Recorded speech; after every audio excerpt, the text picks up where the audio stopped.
Hello and good afternoon, everybody. Welcome back to Bill Gray Legion Stadium at Champion Car Wash Field for Game 2 of today's doubleheader between your Umpqua Riverhawks and the visiting Linn-Benton Roadrunners. Game 1 treated us to something else, and we get ready for Game 2 here coming up. The Riverhawks have taken the field, and we are just going through the starting lineup here, getting all the pieces put together so that we can share that with you here. And trying to get there's some new pieces into the lineup card for Linn-Benton, trying to get those all squared away here. And then I will pass that along to you. Let's see here. I think we need to just go ahead and do this here real quick.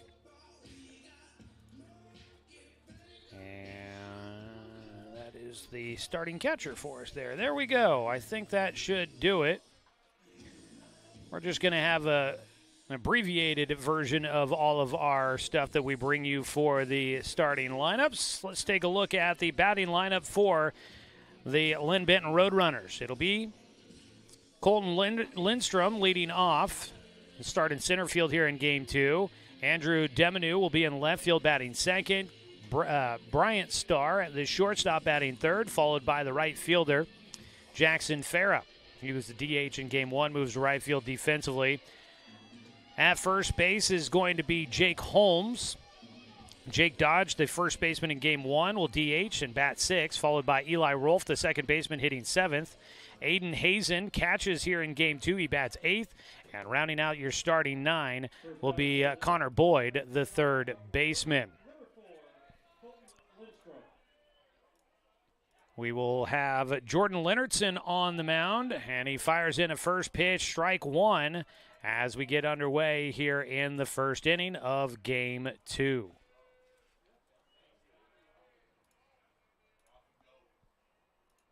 So the 0-1 pitch from Leonardson misses inside. He's got a 1-1 count as we get things started here at the plate.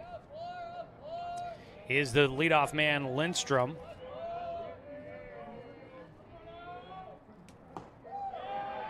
Swing and a miss. Leonardson out in front, a ball and two strikes. We'll get you caught up on the starting pitcher for Game 2, Jordan Leonardson for the Riverhawks.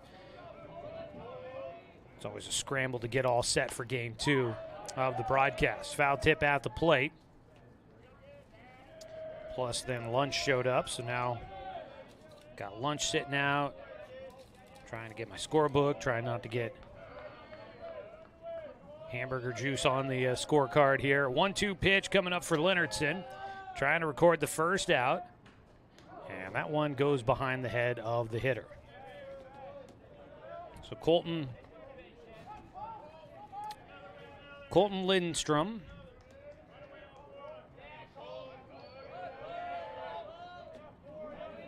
Starting in center field with a 2-2 pitch coming from Leonardson, and that one got away again from Leonardson, and he plunks him. A hit batter to start things off here in Game 2. Jordan Leonardson, the sophomore right-hander. Started out pretty good there, but the last two pitches got away from him, missed his release point. One goes behind the batter, the next one plunks the hitter. That stings a little bit for both the hitter and the pitcher, squaring the bunt. Taking ball one is the two-hitter, Andrew Deminu.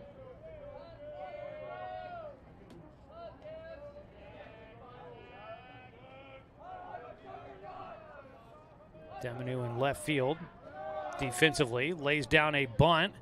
It will push foul down the first base side for strike one.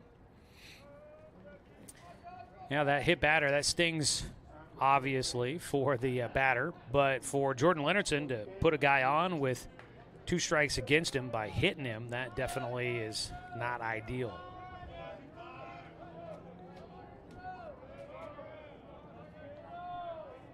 A 1-1 pitch.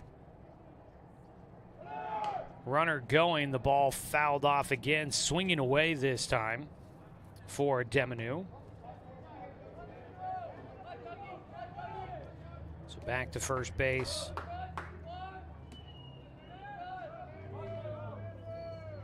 Goes Lindstrom. At the plate, a 1-2 count for the two-hitter Demonu. Looking for a ground ball to turn two with here. Nope. Another breaking ball gets away from Linn-Benton, and this time it hits the batter in the helmet. And after the way things ended in game one with the Riverhawks, an emotional finish to that game as they rally and scored 12 runs in the final inning, you wanted to come out and try and just see if you could put it right to them here in the first inning of game two. See if you could really continue to just take all the momentum out of the sail for Linn-Benton. But two hit batters to start things off here for Linn-Benton. Now showing a bunt and diving out of the way on a pitch high and inside. Brian Starr, lucky he didn't take that one in the face. Starr, the shortstop, was trying to lay down a sac bunt. We've got Bidwell playing in at first. He comes charging in, showing the bunt, taking a strike. Starr, a 1-1 count. After that first one rode high and in on him, scoring the bunt. Definitely might have that in the back of my mind a little bit.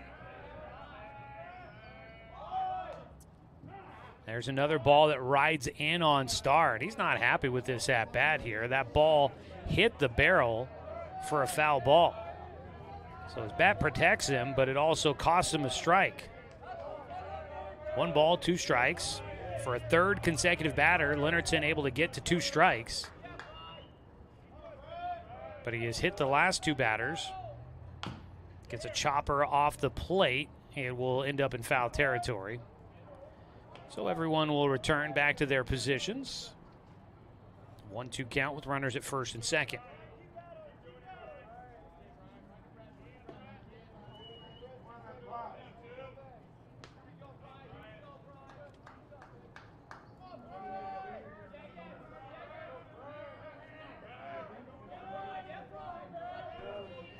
It's a 1-2 count. Nobody out so far here in the first inning. Linn-Benton out of the stretch, delivers low and outside. That was the spot that the catcher, Jeremiah Robbins, was setting up for.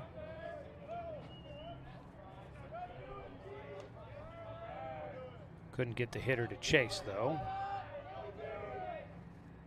2-2 breaking ball, misses low and outside, and now it's a full count.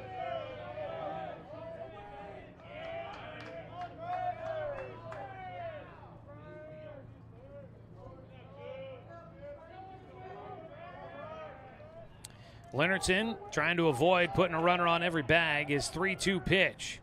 Got him to swing and miss. No, excuse me, he got a piece of it. Boy, that was late off the bat. And so it's going to stay a 3-2 count. It'll be a foul ball. I didn't think he had a chance of getting a piece of that pitch inside. Spun him around, and Brian Starr ended up on his rear end with that pitch. Nice job by the hitter to fight it off and stay alive. I thought that was a really good payoff pitch there for Linn-Benton, but couldn't get it by him. So we'll try it again on the 3-2. Another ball fought off by Starr. He stays alive. Roadrunners trying to do anything they can to get some positive momentum back in their corner after just a disastrous finish to game one. Pickoff throw to second.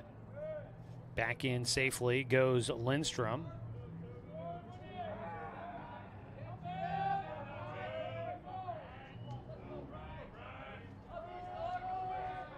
Full count.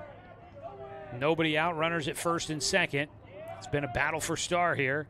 Breaking ball got him. Swing and a miss. He goes down on strikes. And now Linn-Benton dialing in that breaking ball. That was a beauty. And there's one away. Strikeout to Starr. Jackson Farah, lefty. The right fielder here in game two, digs in. Riverhawks looking to see if they could get a double play ball out of this. First pitch, a strike to the lefty.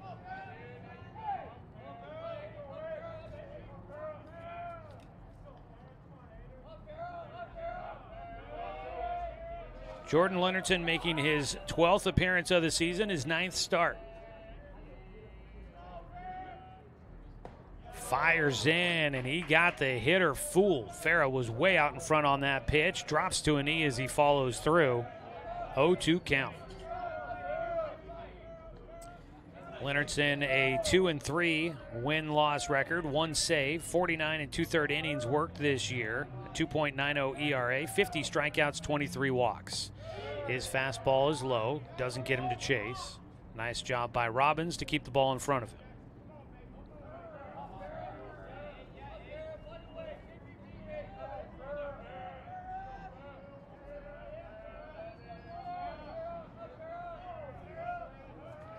One ball, 2 strikes. Linn-Benton, breaking ball, misses outside to the lefty.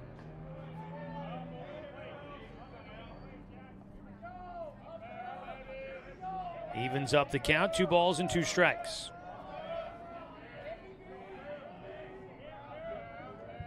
Two-two pitch, off speed, almost got him to chase after it, but he held up. Farah stays in the box, has a full count as he battles his way through this at-bat. Again, a full count pitch here for Linn-Benton. And he misses outside to walk him loaded. First walk issued for Linn-Benton. He also has hit the first 2 batters here in the first inning. Bases are loaded with 1 away. And Jake Holmes, the 5 batter, starting at first base here in game 2, right-hander. He digs in for his first AB of the day. Didn't play in game 1.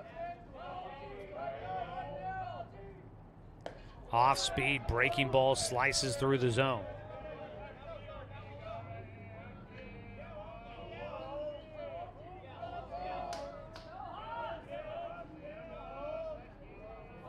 Linn-Benton's 0-1 pitch. Just a bit high. 1-1.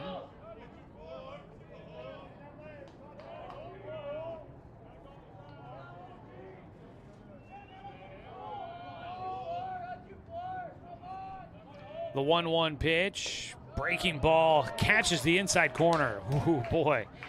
Holmes thought that ball was about to ride in on him. Might be an RBI hit by pitch. Instead, it broke back to the inside corner and called strike 2. Linn-Benton's 1-2 pitch, another breaking ball. Fought off by Holmes.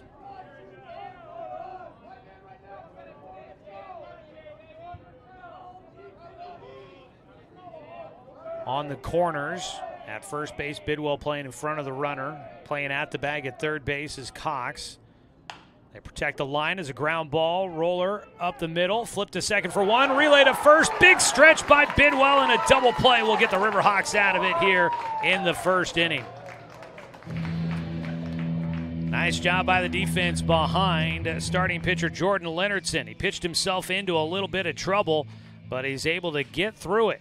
A 6-4-3 double play. The twin killing finishes off the first inning. No runs, no hits, no errors, and you had 2 runners left on base for the Roadrunners.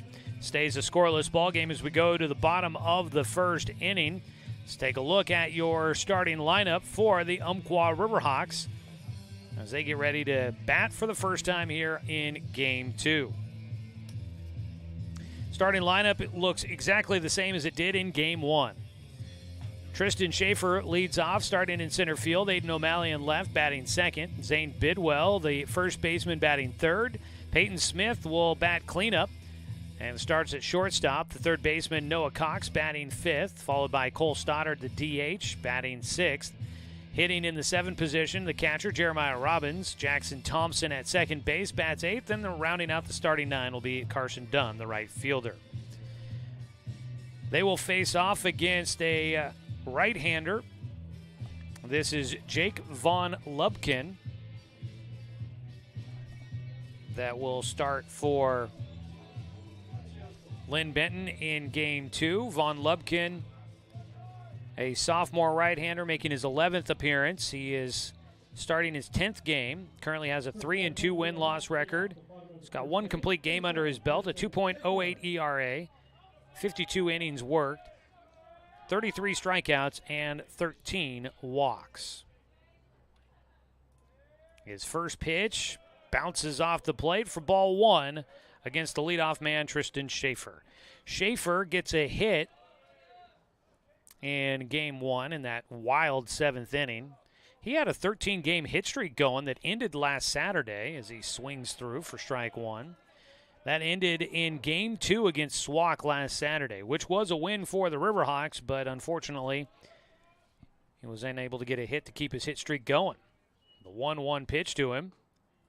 It's called a strike even though it pops well out of the glove for the catcher.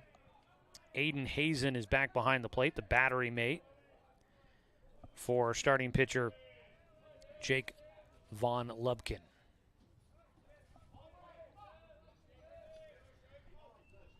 A 1-ball, 2-strike count. Grounder towards third on the short hop. That one vacuumed up at third base and across the diamond for the out. 1 down. At third base, Connor Boyd making the play. Next batter, number 21, Aiden O'Malley. That'll retire Schaefer. Brings up Aiden O'Malley. Takes ball 1.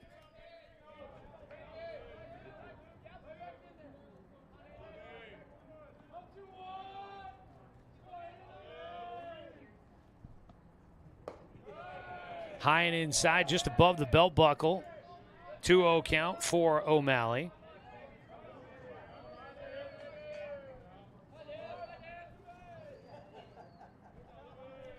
Von Lubkin out on the mound. Ooh, that is the second batter that we have had hit in the helmet in this game. 1 for each side. And O'Malley barely even seemed to be affected by that. So both teams with a batter hit in the helmet. Always so scary. That puts O'Malley on at first with 1 away. He'll stay out there. He's no problem here. First pitch swinging, lifting out towards left field. It's going to carry enough off the bat of Zane Bidwell. First baseman flies out on the first pitch he sees from Von Lubkin. And so Bidwell flies out to left field. 2 down. And it'll bring up the cleanup hitter, Peyton Smith.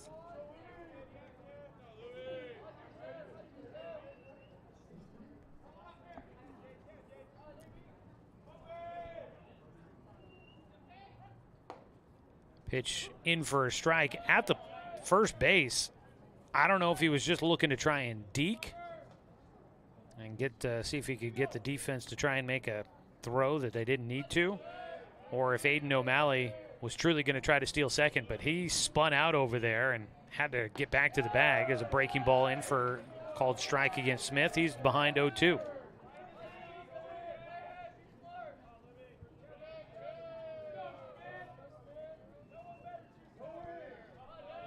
It's an 0-2 count with 2 down and a man at first base for the Riverhawks. Bottom of the first, scoreless ball game.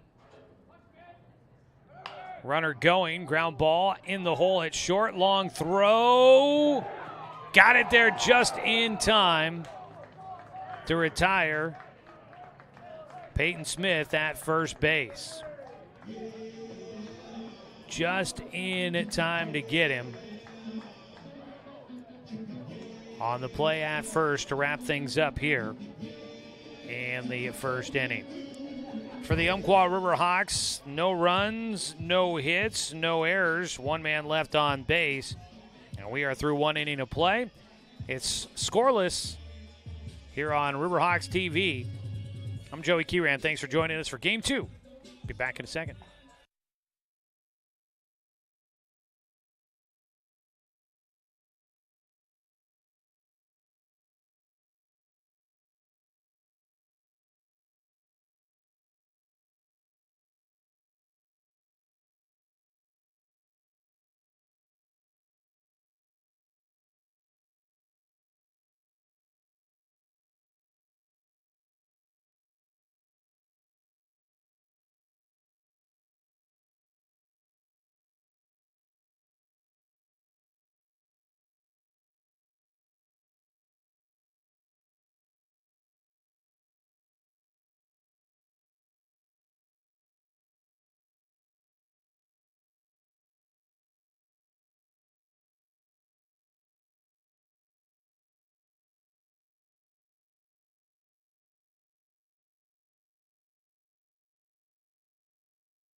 Head to the top of the second. Scoreless ball game here between the Riverhawks and the Roadrunners. First pitch swinging away. Fouled it off at the plate. Starts off with an 0-1 count to the left-handed batter, Jake Dodge, who's DHing here in Game 2. Was the first baseman in Game 1. Thanks so much for everybody tuning in and chiming in on the stream. Appreciate having you, and always great to hear from all the fans tuning in to watch with us. Heather, thanks so much for checking in. And Chuck, I knew you'd be out there, buddy. Chuck tuning in to watch his grandson Jay Nasty throw here in Game 2. Linn-Benton on the mound is 1-1 pitch. Gets the off-speed and has Dodge out on the front foot, just waving at that pitch as it goes by. 0-1-2 count to the leadoff man in the second. Outside from Linn-Benton, 2-2. Linn-Benton threatened in the first inning, had the bases loaded, but a great double play to finish off the frame. Defense behind Linn-Benton helped keep that one a scoreless inning. Inside pitch just in front of the toes. Jake Dodge finds himself with a 3-2 count.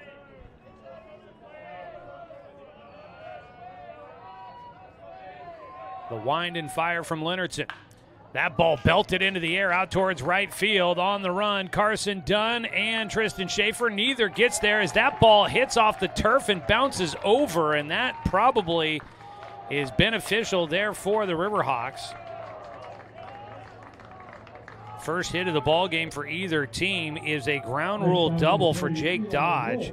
Dodge is a big boy, and he's got a long stride out there. He probably was looking to maybe get to third base if that ball doesn't go over the fence. It bounced off the turf, hit off the top of the fence, and the momentum just took it over.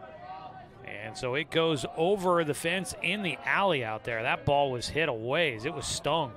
An attempt at a sac bunt, fouled off for strike one. So the first hit of the ball game goes to Jake Dodge. He's out at second base in scoring position. First extra base hit of the day for Linn-Benton. They didn't have one in Game 1. Riverhawks had a double that ended the game early in 7 innings. The 0-1 pitch from Linn-Benton. That ball popped up, foul territory, chasing Bidwell, some space at the foul line, makes the catch, but then goes out of play, and that'll allow the runner to move up 90 feet.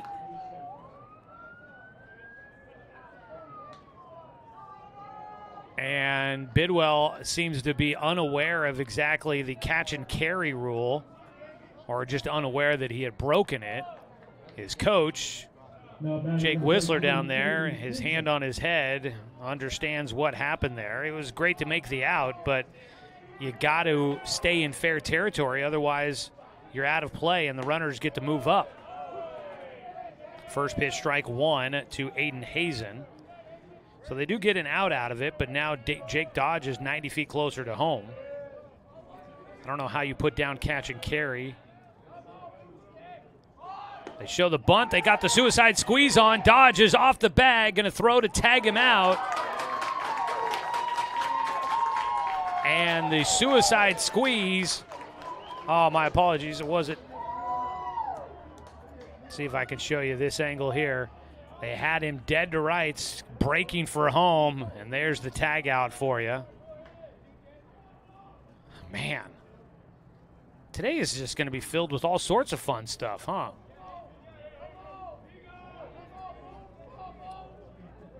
It's a 1-1 count. There's 2 away and nobody on base now. Pitch outside, 2-1. So they have Aiden Hazen at the plate. He was trying to lay down a sac bunt, does not make contact. Dodge was breaking from third, trying to score on the squeeze play at the plate.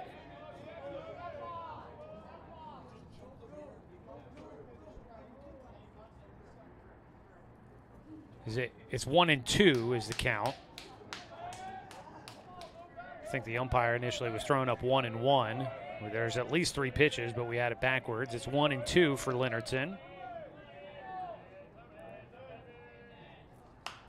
Pop up right side, shallow right field, fighting the sun out there. Carson Dunn able to track it down in fair territory, and we'll finish it off. And that will do it for a bit of an eccentric top of the second inning. 3 batters come to the plate, and that's all. No runs on the 1 hit, no errors, and nobody left on base. We go to the bottom of the second inning. Got to catch my breath here. A lot of stuff going on here on Riverhawk TV.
Well, we're still kind of catching up here as Game 2 is underway, but it's already had plenty going on as the ball flared out towards right field, and we're not wasting any time. This game is just going to keep hitting us over the head with everything, not giving us a chance to catch up.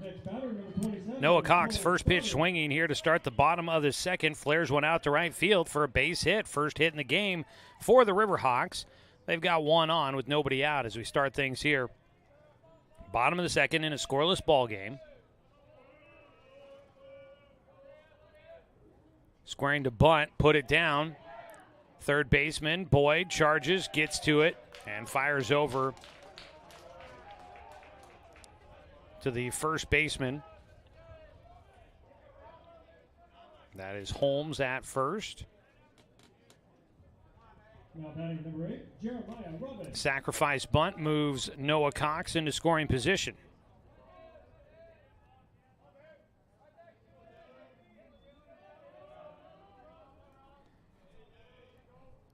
One out. Throw back to second base, not going to be there in time.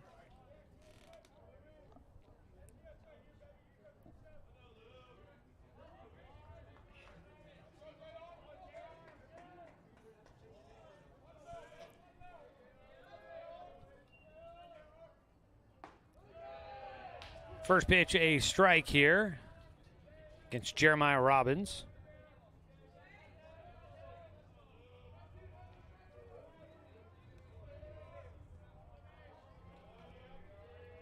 On the mound, Jake Von Lubkin. Induces a pop-up. That carries enough. Boy, off the bat, I didn't think there was much behind that for Robbins. Thought maybe had a chance to flare out into shallow center field, but it carries enough out to center field where the catch is made. 2 down. Next batter number 16, Jackson Thompson. Brings up the second baseman, Jackson Thompson.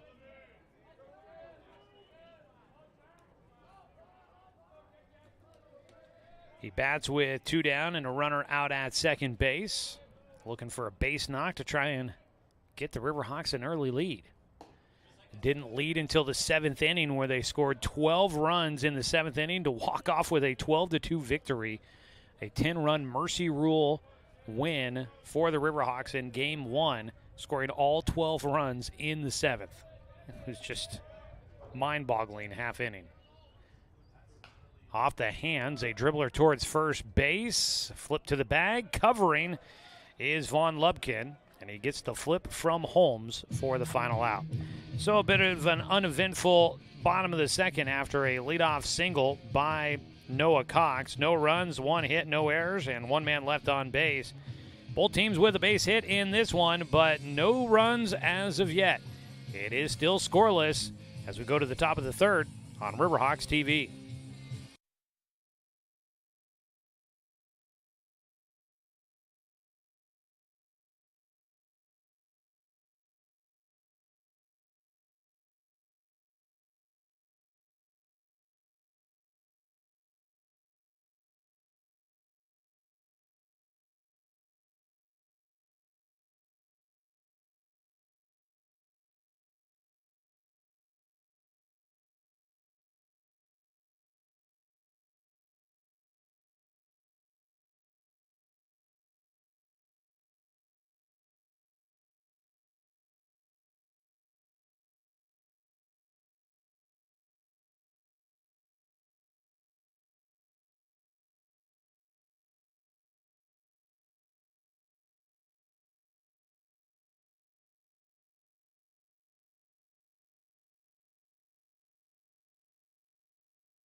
Jordan Linn-Benton facing the 9-1-2 hitters here as we start the third inning, and back to his antics from the start of the game, missing high and wide of the plate. Something in the mechanics just doesn't quite come through for him on that, and lets it sail to the plate. So it's a 1-0 count to start here for Connor Boyd, the 9-hitter. Linn-Benton tries to dial it back in, and there we go. Fastball hits the outside corner, called for a strike. Some good pop on that fastball for Linn-Benton. Can he dial in the control a little bit more consistently as this game goes on? 1-1 pitch is low, 2 balls and a strike. Control was the name of the game in the opener. 12th inning featuring, let's see, I typed it out to text a friend of mine. It's a ground ball, chopper third base side, fielded over there at third by Cox. His throw to first didn't have a lot on it. He had kind of an awkward angle to try to throw to the bag, and I think he took a little off because he didn't necessarily get the best handle on the baseball. Tough play to be made, infield single for the 9-hitter Boyd. Kind of a tough play there, and just didn't have any of that go very smoothly on the transition there for Cox. So he made an accurate throw, but just not a hard one. That ball is going to go foul. Sack bunt attempt, and both Linn-Benton and Robbins make the right decision to let that ball keep hopping into foul territory. And so it goes foul for strike one against the leadoff man, Colton Lindstrom. 7 straight walks in the 7th inning of game 1, 9 walks total, and it was a bases clearing double by Zane Bidwell that ended the game early because it got to 10 runs. All 12 runs scoring with 2 outs in that 7th for the Riverhawks. Another bunt attempt, third base side. This time it's fair. Field throw to first. What a play. Throw back to second. Did they get him there? No. Great play this time by Cox. A little bit better prepared because he knew a bunt could be coming. He'll get the out at first. A sack bunt for Lindstrom. 1 away. Up to second base goes Boyd.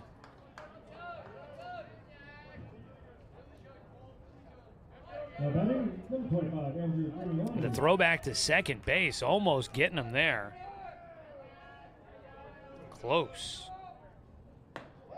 Breaking ball on the first pitch for a strike.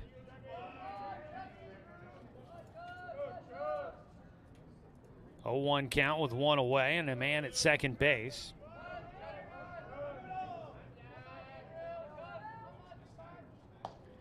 Another breaking ball. Don't call him Jay Nasty for nothing. He's definitely got some movement on those pitches when he has it dialed in.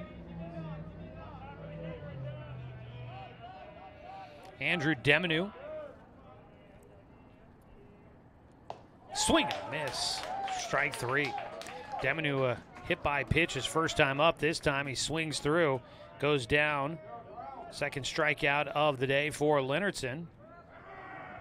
Now batting number 2, Brian Starr. And there's 2 away with a man in scoring position. Brian Starr, a strikeout victim in the first after a battle at the plate. Takes the first pitch for a strike.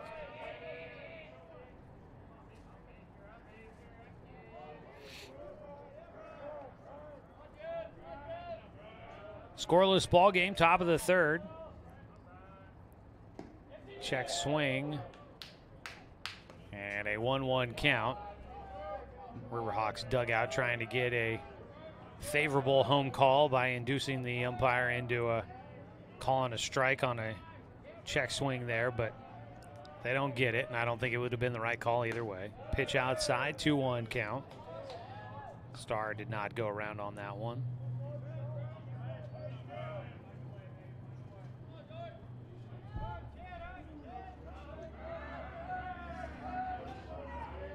Two-one count. Pitch is high. Starr proving to be difficult once again for Linn-Benton. Ahead in the at-bat, 3-1. Can he get something to try and square up here on the hitter's count?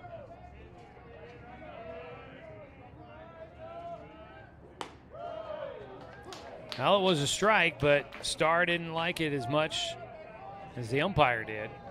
Watches it go by, has himself a full count with 2 away and a runner out at second. Linn-Benton's payoff pitch.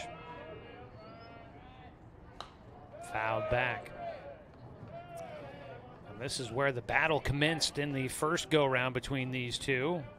Brian Starr had a full count, chipped away a couple of pitches to stay alive.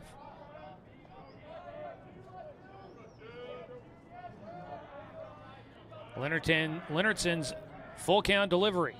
Outside, ball 4.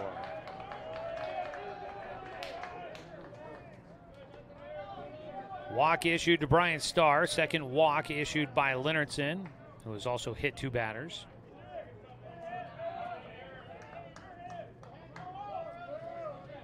So it remains 2 outs, but now 2 runners on.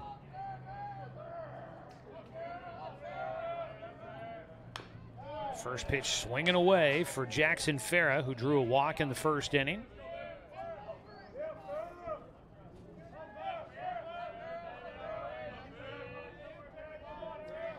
Win here in Game 2 means the South Region title will come down to Saturday's action in Albany.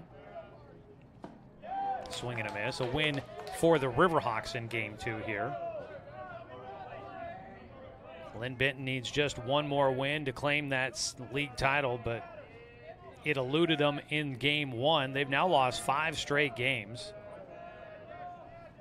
0-2 pitch here for Farah. Check swing, doesn't matter, called strike 3.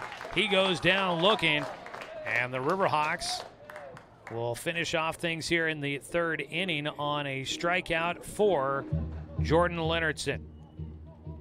His 3rd punch out in the ball game, and the starting pitcher gets his team through that 3rd inning. No runs on 1 hit. There were no errors and 2 men left on base.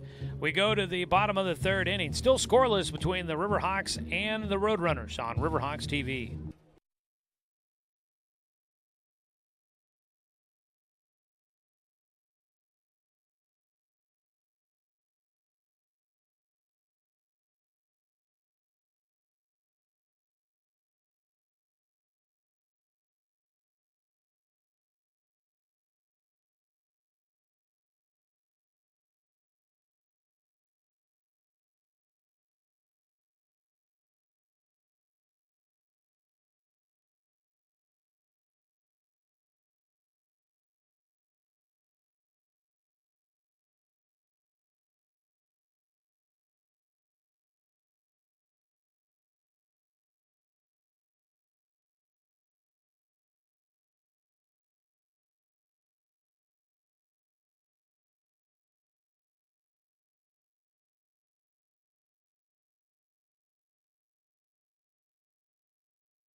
9-1-2 hitters start things off for the Riverhawks here in the third. Carson Dunn, his first AB here in game 2, takes high and inside for ball 1 from Jake Von Lubkin.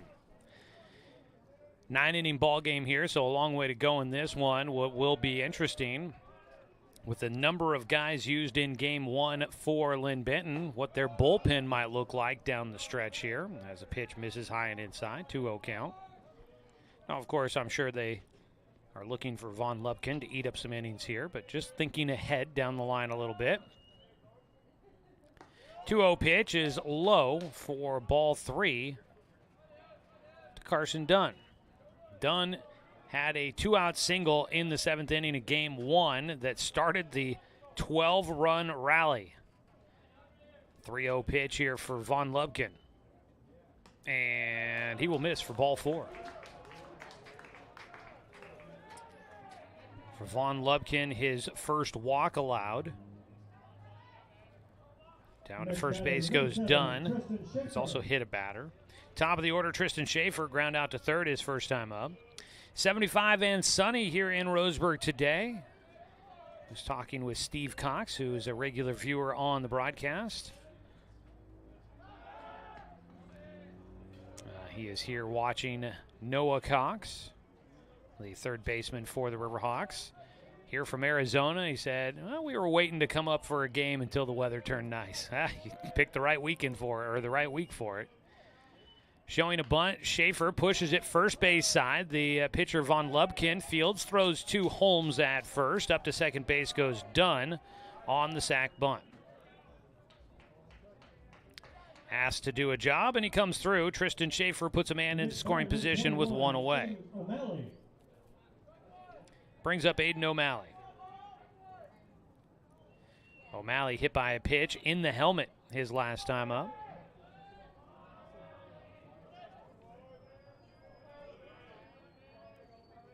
Von Lubkin out of the stretch, kicks and fires, and gets a swing and a miss.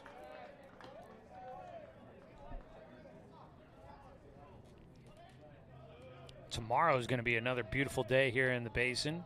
80 degrees and mostly sunny. Thankfully, we're going to be wrapping things up on the season before Sunday when we get a chance for showers. Runner moving on the pitch. It's popped up out towards center field, though. Brakes put on, and Dunn races back to second as Aiden O'Malley will fly out to center field. Dunn got a huge jump on that one. If the ball didn't get put in play, I think Carson Dunn makes it to third, no problem on that pitch. But they put the hit and run on, and Aiden O'Malley skies one to center field for the second out. 2 away, Zane Bidwell will bat. Zane flew out to left his first time up.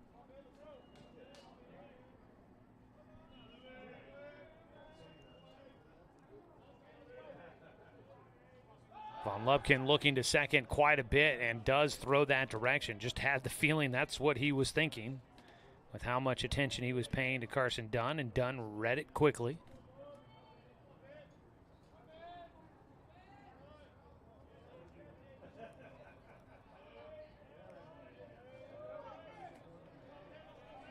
Von Lubkin, a couple of shakeoffs from the catcher, Aiden Hazen, and now delivers. First pitch swung on and missed. Bidwell looking to see if he can play the hero again. His 3-run double in the 7th inning in game 1 ended things early.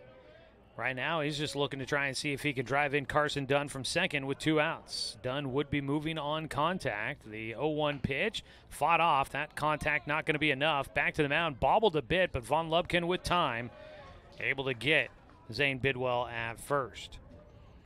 That will finish things off in the bottom of the third. No runs on no hits. There were no errors, and 1 man left on. We're through 3. It's scoreless between the Riverhawks and the Roadrunners here on Riverhawk TV.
Jake Holmes leads off against Jordan Linn-Benton, who rifles in the first pitch for strike one. As we continue on in game two of our doubleheader, top of the fourth, a scoreless ball game. The 0-1 pitch lined out and lifted towards left field, but it is going to be an out. Aiden O'Malley out that direction, didn't need to adjust much. That ball initially off the bat I thought was going to be a kind of more of a low line drive. Ends up high in the air out there to left field. Plenty of time for O'Malley to take a few steps to his glove side, to his left, and get underneath that ball for the first out. Linn-Benton gets the leadoff man. Jake Dodge now, the DH, a double in his at-bat in the second inning. Takes ball one. Linn-Benton will wind and fire. Hits the outside corner to the lefty for a called strike.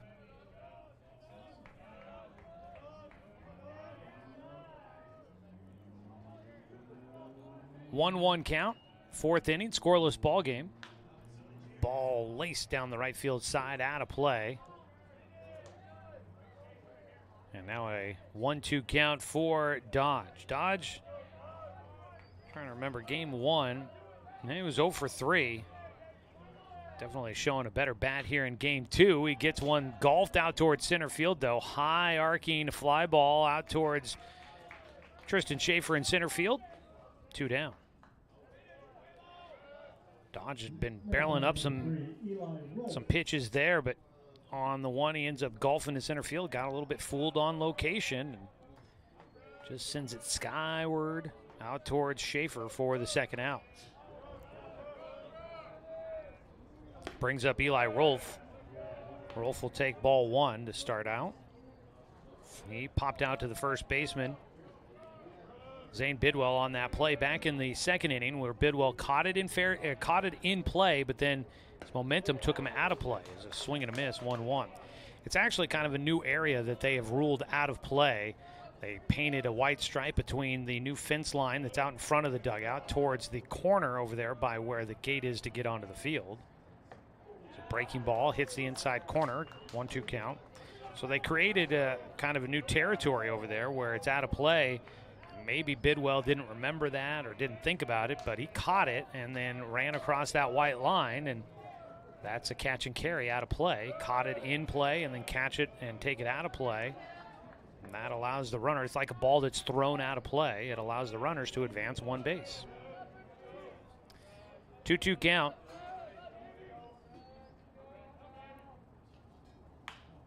Reaching, pokes it towards short. A one-hop throw over to first base by Smith and dug out by Bidwell to finish off things here in the fourth inning. A 1-2-3 frame for Jordan Linn-Benton and the Riverhawks.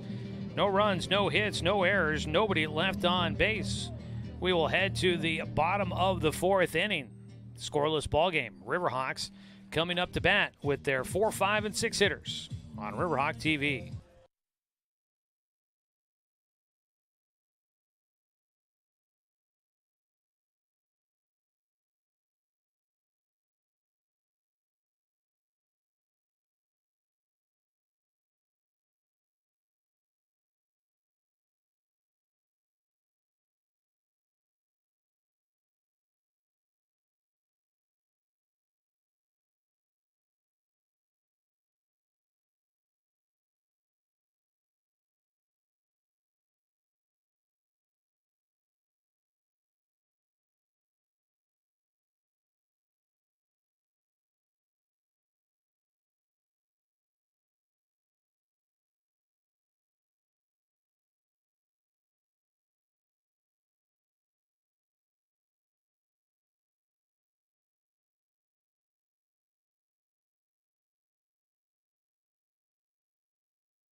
Bottom of the fourth inning, leading off Peyton Smith for the Umpqua Riverhawks.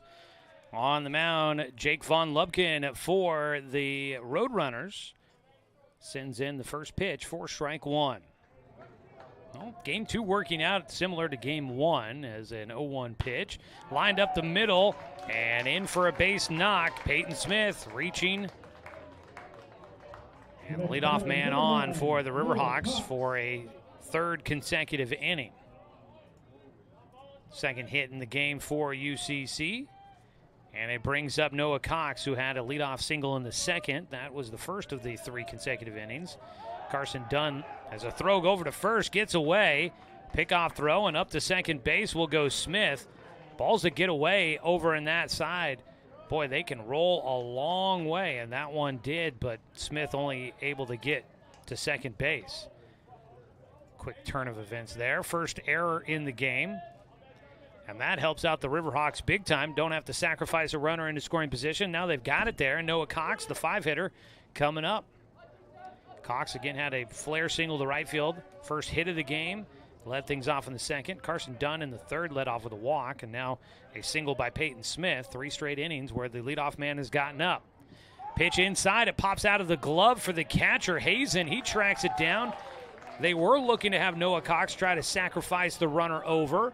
Instead, it pops out of the glove for Hazen, and up the third goes Smith. So the Umpqua Riverhawks haven't really had to work too hard to get Peyton Smith, after a leadoff single, get him from first all the way over to third. There's nobody out.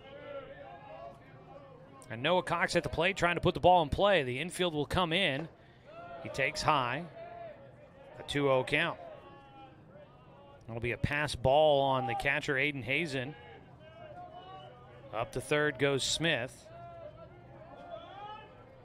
A 2-0 pitch from Von Lubkin. Catches the outside corner. 2-1.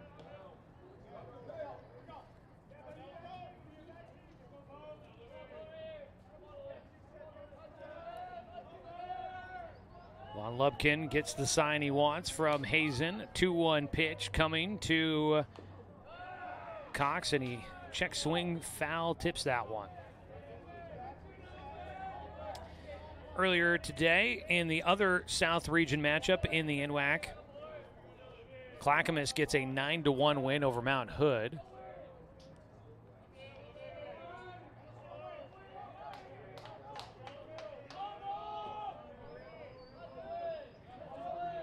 Two-two pitch.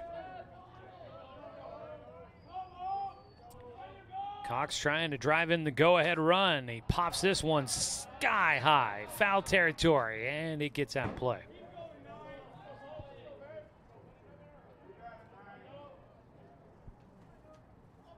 So it stays a 2-2 count.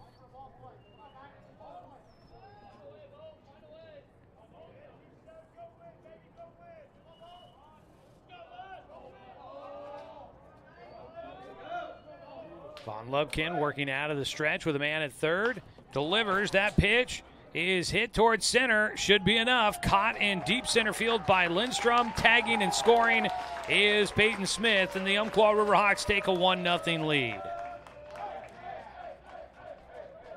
One away.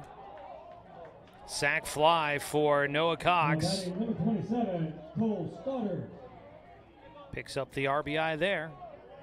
So a leadoff single, an errant pickoff throw, and a pass ball got Peyton Smith the third, and he scores on the sac fly by Noah Cox. First pitch low and outside to the lefty Cole Stoddard. Sack bunt for him, his first time up.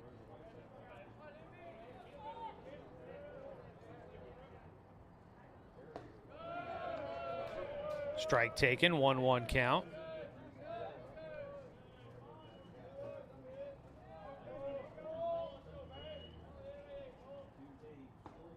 Fastball, maybe wasn't a breaking pitch, it didn't look like, at least from up here. Called for a strike.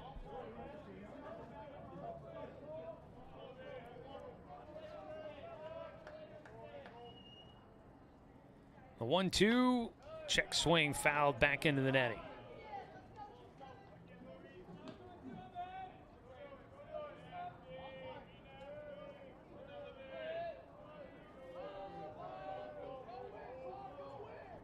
A 1-2 count. That ball lifted towards right field, well struck, but going back, reaching up to make the grab. And right field, Farah runs underneath it. Pretty well hit there, but not enough to get over the right fielder. 2 down. Cole Stoddard flies out. Brings up Jeremiah Robbins. Robbins 0 for 1, flew out to center field.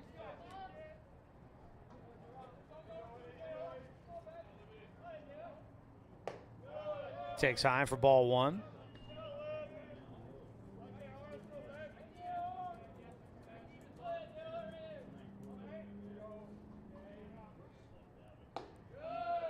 Called a strike at the belt buckle inside corner against Robbins.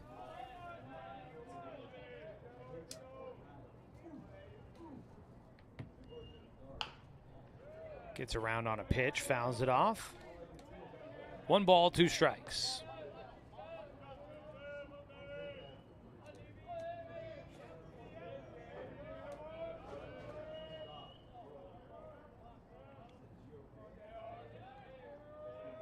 Out of the windup for Vaughn Lubkin. Got him jammed, flared out towards center, going back to shortstop. Starr underneath it. Makes the catch to finish things off in the bottom of the 4th. But the Riverhawks get on the board and they break the goose eggs. 1 run on a 1 hit. There was 1 error and nobody left on base.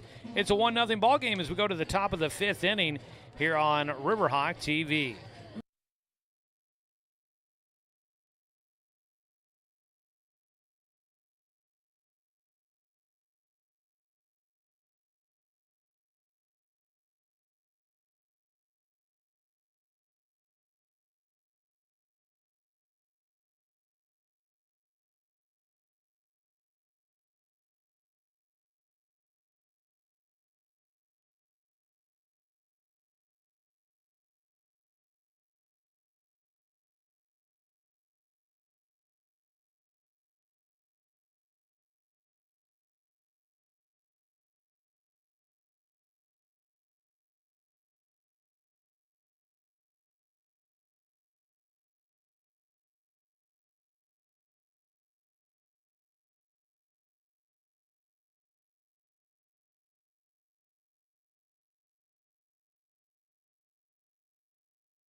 Jordan Leonardson now with a 1-0 lead to work with.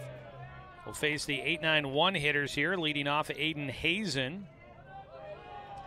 Takes low and outside for ball 1. Chopper up the middle. Smith in front of it. Takes a little hop. Throws to first. Ooh, careful there.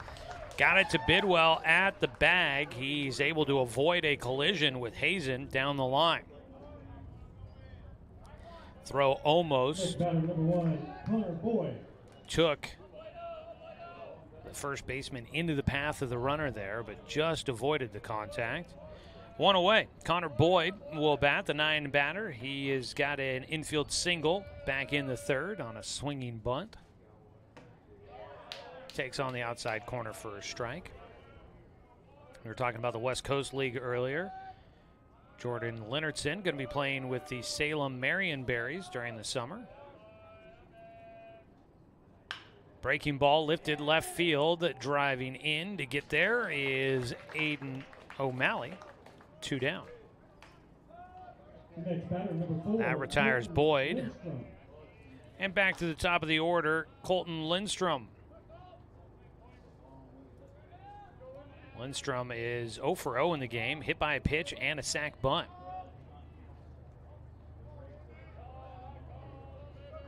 Out of his windup, Leonardson, first pitch in for a strike. After the way things started, he hit the first 2 batters, both of those coming with 2 strikes against those batters. Leonardson has settled in nicely here. He's got 3 strikeouts. Gets a strike across and is quickly ahead 0-2 against Lindstrom.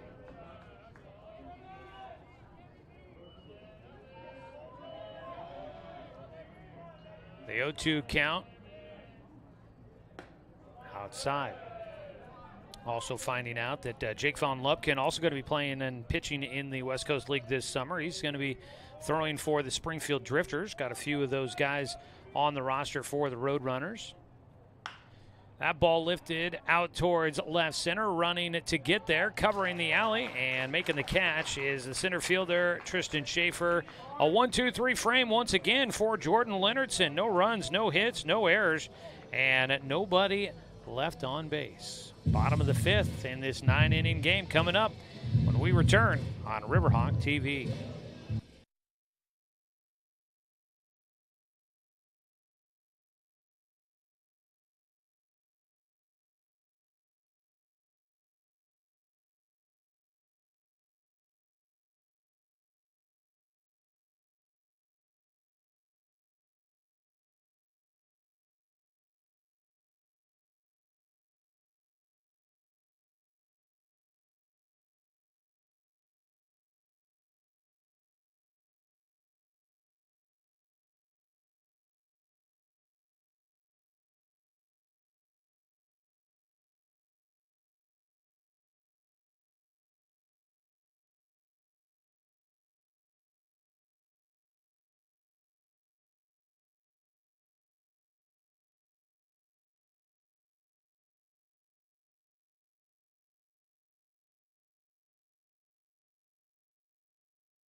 It's a 1-0 lead for the Umpqua Riverhawks as they head up to the dish in the bottom of the fifth inning.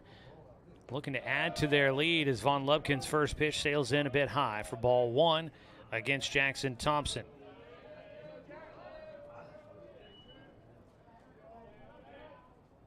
The 1-0 pitch in for a strike. Thompson grounded to first base back in the second inning. 1-1 pitch, breaking ball, backed him up off the plate, and he ends up taking for strike two. So these two teams wrap up the regular season on Saturday with a doubleheader in Albany at Dick McLean Field. Ball fought off by Thompson, staying alive. That'll start with a similar schedule, 1 o'clock, 4 o'clock for those two games up there.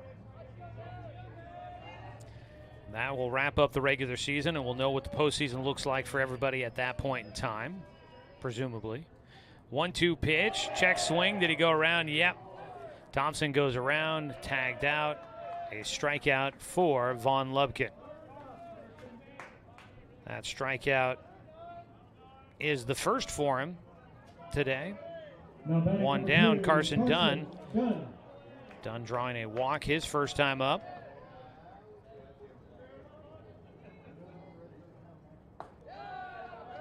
And he takes a breaking ball inside corner for a strike. I mistakenly was thinking that Linn-Benton had that game that was paused against Lane and they might need to make up, but I did talk to one of their players. So pitch hits the inside corner again for a strike. I asked him and he's like, I don't think we had a game. And I was like, oh, you're right. That was Swakin Lane that had that. And he goes, I do think I heard that they're going to make those games up or make that game up. As Dunn protects the strike zone and fouls one off. So that could still be a game that has some deciding factor on what the postseason picture looks like down the stretch. But if the Riverhawks can hold on for a win here in Game 2, they have put themselves in really great shape to at least host a Super Regional here at Champion Car Wash Field. Swing and a miss on a breaking ball. Throw down to first base. Stretching to get there and able to stay on the bag for the out is Holmes at first. Drop third strike. Carson Dunn can't get on. Back-to-back strikeouts for Von Lupkin. Top of the order here.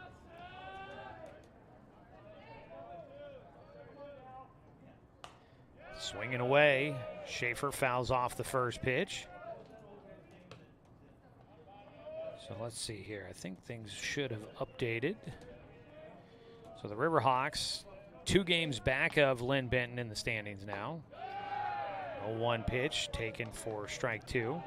With their win in game 1, the Riverhawks have officially at least split the series with Linn-Benton this year, depending on what happens in this game and the 2 up there in Albany coming up over the weekend.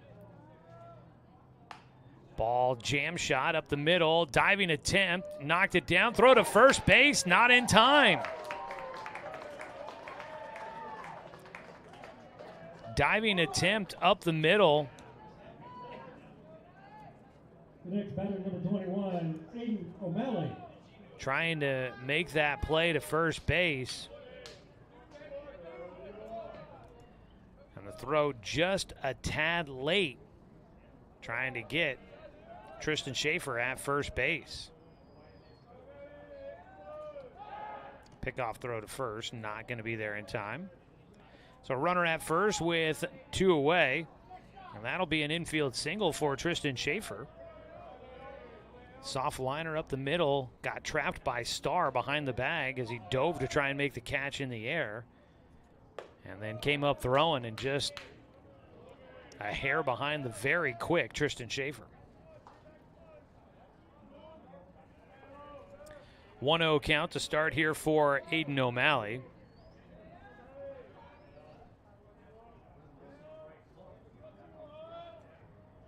Von Lubkin's breaking ball almost got O'Malley to chase after it. It tails away from the right-hander. He's able to hold off.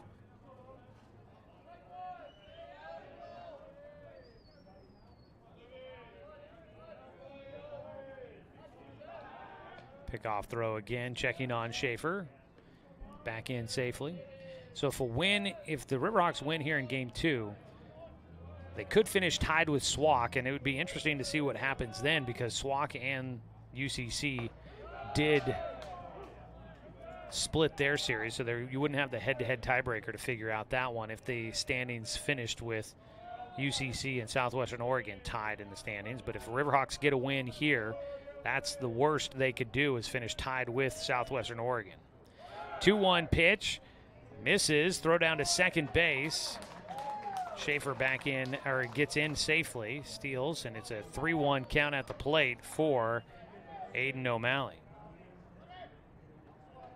That might be our first stolen base of the day.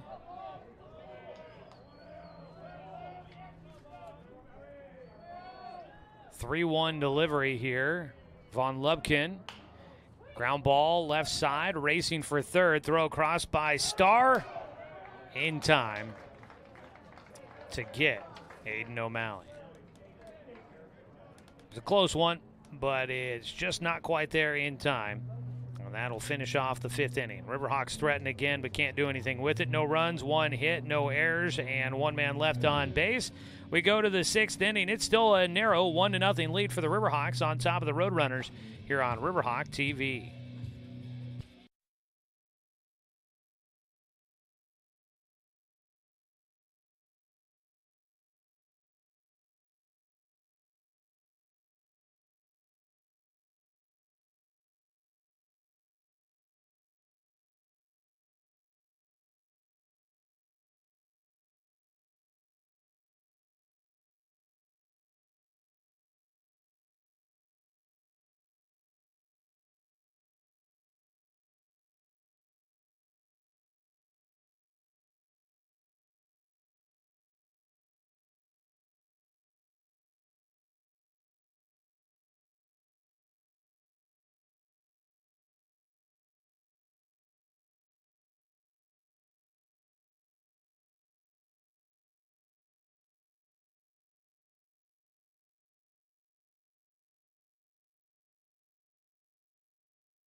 Go to the top of the 6th inning.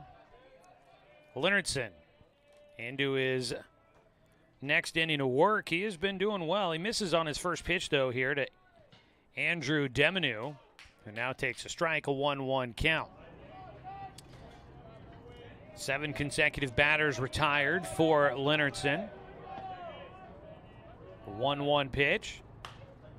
Got him to pop it straight up on the infield. Who's going to take it? It looks like third baseman Noah Cox there to make the squeeze. 1 away. Demonu now 0 for 2 in the game after getting hit by a pitch his first time up. The next batter is number 2, Brian That brings Starr. up Bryant Starr, who is 0 for 1 in the game, a walk and a strikeout. Starr's been a battle every time he's been up. He swings away at the first pitch. That ball's going to have enough. No, it falls out of the glove for the shortstop, and now they throw that ball away. It'll stay in play, but up to second base. Whoa, they're going to give him third? I guess that ball must have hit out of play. Almost a spectacular play by Peyton Smith. Peyton Smith, the shortstop. But as he came down trying to catch that over-the-shoulder soft liner, it squirted out of his glove. He came up and threw it wild back to first with nobody really looking for a throw that direction. And the ball got by. It hit off the dugout for the Riverhawks, and they called it a dead ball. And then said because of that, Starr gets third. So that's a huge break. A base hit and then an error for Linn-Benton, and they've got the game-tying run 90 feet from home with 1 away. Breaking ball called for a strike against the cleanup hitter, right fielder Jackson Farah. So that goes down as a base hit for Starr, but then a 2-bag error. 1-1 count for Farah.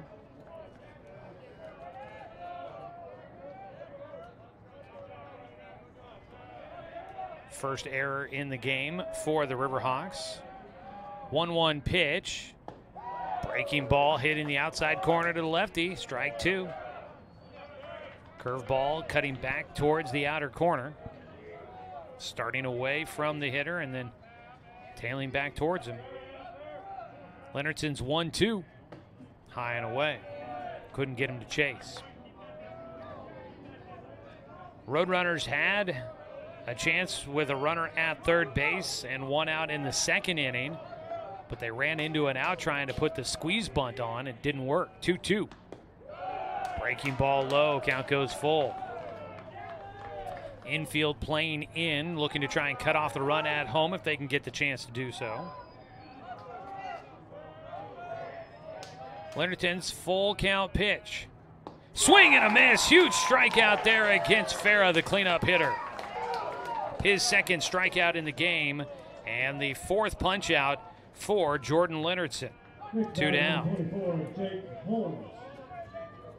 That'll bring up Jake Holmes, the first baseman. He's 0 for 2. So Brian Starr gets on with that single. That stopped a streak of 8 consecutive batters retired. The last guy that had gotten on base against Linn-Benton was Brian Starr, who walked back in the 3rd. He gets on with a single and then moves all the way to third base on an error. 1-0 count for Holmes. Takes a pitch that bounces into the chest protector of the catcher, Jeremiah Robbins.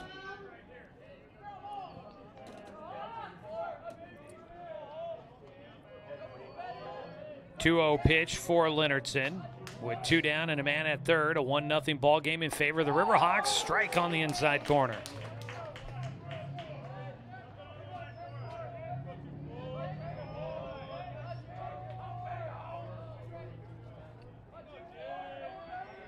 .2-1 pitch. The delivery out of the windup. Linn-Benton, another breaking ball, couldn't get him to chase after it. Looked like Holmes really gave that a thought. Lays off and has a 3-1 advantage. Hitters count. The pitch challenged him. Ground ball right side. Going to tie this ball game up as Holmes comes up with a base hit through the right side. Jackson Thompson laying out, trying to get to that ball. Could not. So an RBI single with 2 outs here in the 6th inning for Jake Holmes. Didn't see any action in game 1, and he comes through with his first hit here in game 2 to tie this ball game up. 1-1 ball game. First pitch swinging a number up the middle, taken just to the left of the bag by the shortstop Smith.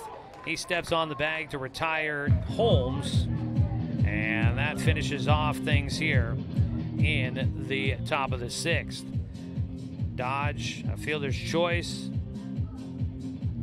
but the Roadrunners grab the lead, or they tie the game, I should say, here in the top of the 6th. 1 run comes in on 2 hits. There was 1 error for the Riverhawks and 1 runner left on base. Tied at 1 as we go to the bottom of the 6th inning on Riverhawk TV.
One ball game now after a run in the top of the 6th for the Linn-Benton Roadrunners. Zane Bidwell will lead things off for the Riverhawks here in the bottom of the 6th, looking to try and help his team regain the advantage. He takes a breaking ball outside for a 1-0 count. Bidwell 0 for 3 here in game 2, had the big 3-run double in game 1. Gets underneath this pitch. Charging in. A lot of time to wait for that pitch to come down. And it's caught by the center fielder, Lindstrom, for the first out of the 6th for the Riverhawks.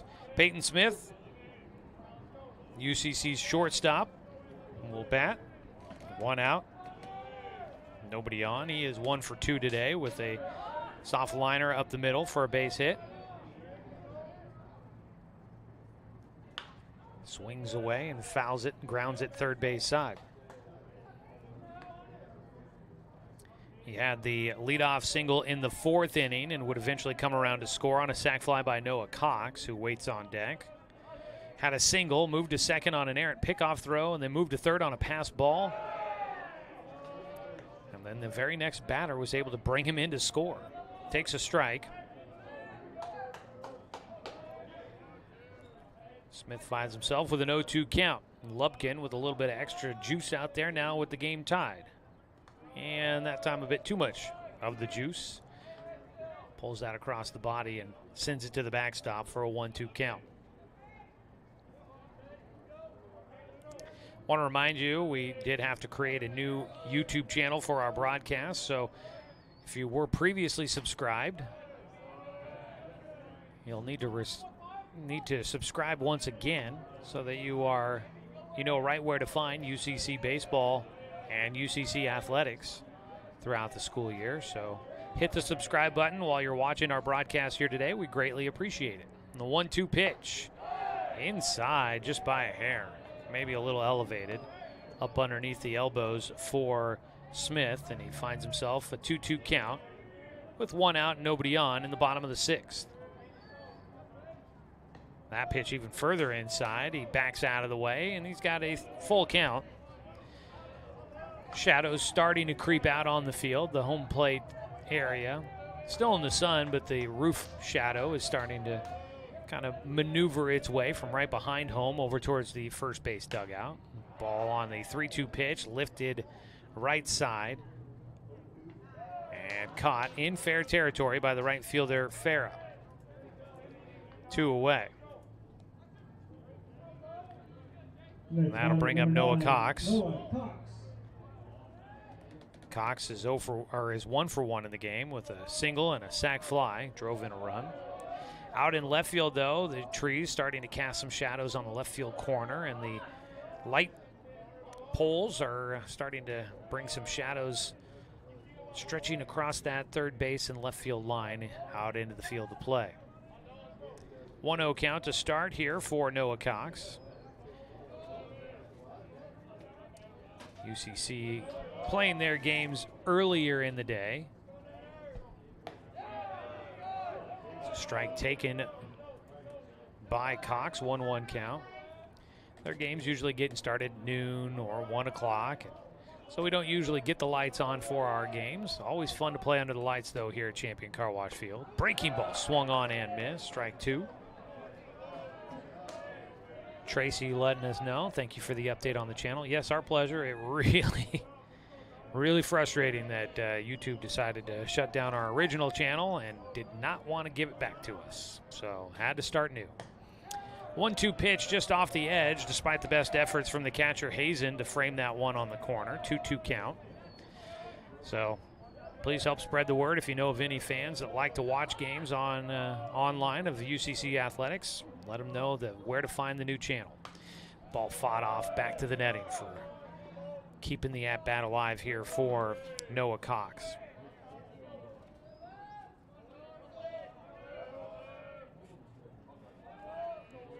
On the mound, Von Lubkin trying to make it a 1-2-3 inning, but he's got a battle on his hands here. The 2-2 pitch, swung on and missed. He gets Cox chasing a pitch out of the zone. Third strikeout for Von Lubkin, who is surprisingly doing better the later this game goes on, getting a few more swings and misses than you might expect as he's going through the order for a third time. We go to the 7th inning, tied at 1. Game 2 of a doubleheader. And it is a 9-inning scheduled game for us here on Riverhawk TV.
Two-thirds of the way through our ball game, we head to the 7th inning. Starters still in the game. Jordan Linnertson throwing in, and just out off the edge on his first pitch against the 7-hitter Eli Rolfe.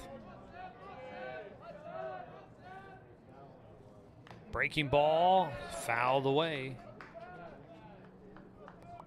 This is actually Brooks Avery here. Roseburg kid getting a chance to bat. Is this his first at bat, or has he been in the game for a while?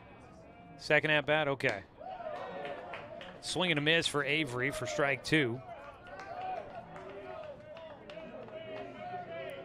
Avery, former Roseburg Indian, playing his home games here at Champion Car Wash Field. Graduated last year. First year with Linn-Benton. Fouls off the 1-2 pitch from Linnertson. So he might have had the ground out to shortstop back in the 4th inning. Avery, a good kid, got a chance to cover him throughout his career at Roseburg High School. Got a chance to play up at the varsity levels sophomore. Games up at South Eugene High School. Had a surprising 2-home run day, if I'm remembering that all correctly, a few years back. Really fun to watch him continue to grow as a baseball player, and fun to see that he is now in the college level. Talented guy. Foul tips one off of Jeremiah Robbins, who takes that one, and he is in a bit of pain on that one. Stays a 1-2 count here for Avery. Brooks Avery and Jeremiah Robbins, the catcher behind the plate. They've got history facing off against each other in the Southwest Conference in high school. Roseburg versus North Medford. And then Legion ball during the summer as well, Roseburg and Medford. Avery, to kind of his natural position is shortstop, but with Bryant Starr out there, I'm guessing they probably have him at second base where Eli Rolfe was. Pitch outside, 2-2 count as Avery holds off. So happy to see that, get a chance to see Brooks play at the college level. He didn't play in the first go-round when Linn-Benton was here back in March. Takes outside, count goes full.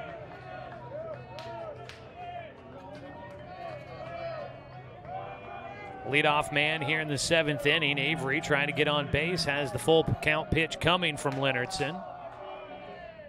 And he will draw a walk. Battled his way to that, gets on. And he is a threat to steal. Third walk issued by Leonardson. Let's take a look at it here. There's a visit out to the mound here for pitching coach Josh Robbins. I know that Avery is a threat to steal for sure, and watched him do it plenty throughout the years. And we see this Linn-Benton team, they like to run 91 stolen bases, 7th most in the NWAC this year. So they are a team that likes to push the tempo on the bases. We're getting a pitching change here as Coach Robbins comes out of the dugout. He'll ask for the baseball from Jordan Leonardson, who will exit this game. Right now, it's a no decision for him, barring what happens with Brooks Avery.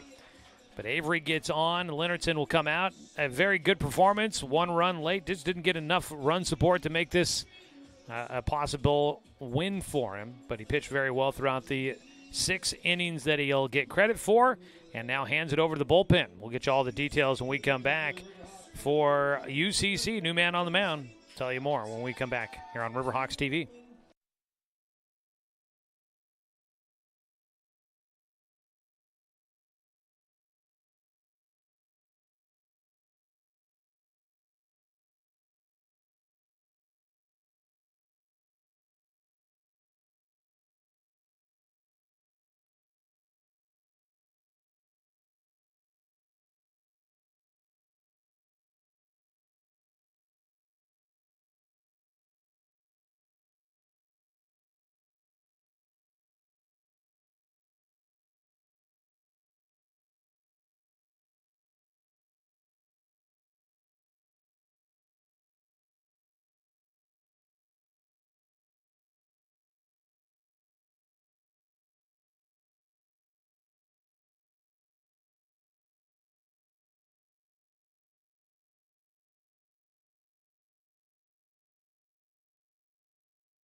Aiden Hazen will face the new man on the mound. It is freshman right-hander Tristan Ledbetter out of Douglas High School down in Winston. He fires the first pitch outside, ball 1 against the 8-hitter. At first base, Brooks Avery did check it out. He's got 8 stolen bases, has not been caught stealing so far this season. So, yeah, watch for him to possibly try and take off for second. 1-0 delivery by Ledbetter. Throw in, throw down to first. No, they won't get the call at first base. On the tag by Bidwell. Back pick there by Robbins. Didn't get there in time. 2-0 count for Hazen. Jordan Leonardson exits the game after 6 innings. So far, he's allowed just 1 run on 4 hits, 3 walks, 4 strikeouts, 2 hit batters. The runner at first base, though, does go to his tally if the runner at first would go against Leonardson's tally if he came around to score. We got a pitch clock violation by the batter, so it's a strike against Aiden Hazen. 2 balls and a strike. Ledbetter on the mound, fires in, a bunt put down the first base side, goes foul, recovered by Bidwell, charging in, waiting for that ball to go across the line and into foul territory. So it's a 2-2 count.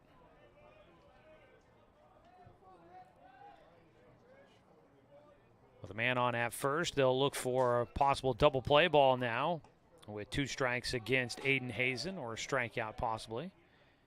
He fights off a pitch, first base side, giving chase, diving for it, can't make the catch. Zane Bidwell out of his reach as he extends to get to that ball in foul territory. Stays a 2-2 count.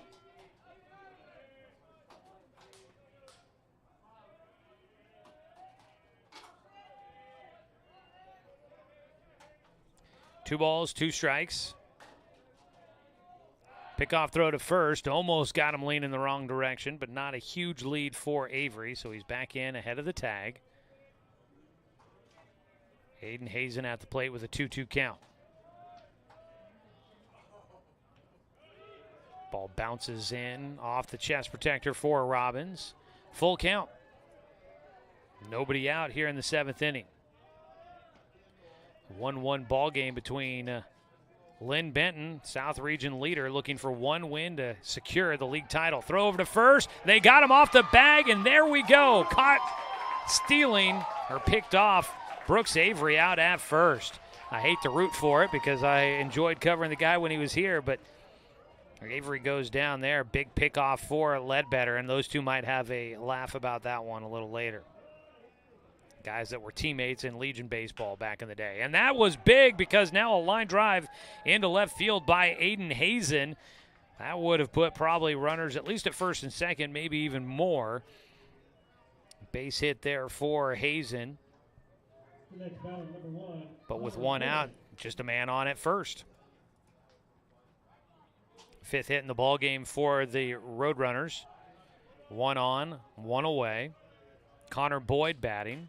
He is 1 for 2. Takes high.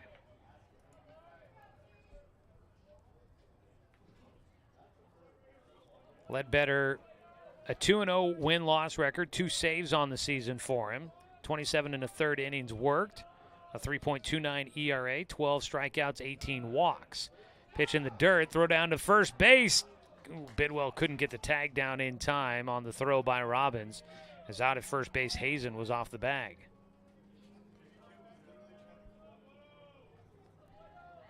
Two-0 pitch to the 9-hitter Boyd.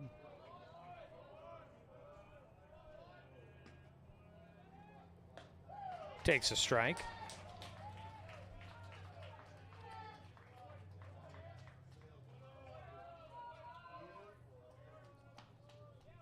Game 1 was tight through the first 6 innings. Just a 2-run ball game. Breaking ball catches the corner, 2-2. Linn-Benton led 2-0 through the first 6 innings of that game, but then the Riverhawks scored 12 runs in the bottom of the 7th to walk off with a run rule victory. 2-2 pitch, fought off, back to the mound, fielded by Ledbetter. They get the out at second, the throw to first. They say safe at second?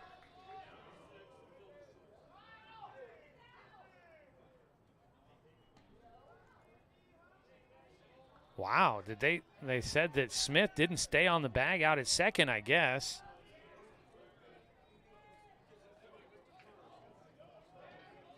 So that'll be a fielder's choice and an error of some sort, I would imagine. Swing and a miss, strike 1 to the leadoff man, Lindstrom. Connor Boyd gets on safely. Up to second base goes Hazen. What's that? I think a fielder's choice, but an error out at second base. 0-1 pitch for strike 2.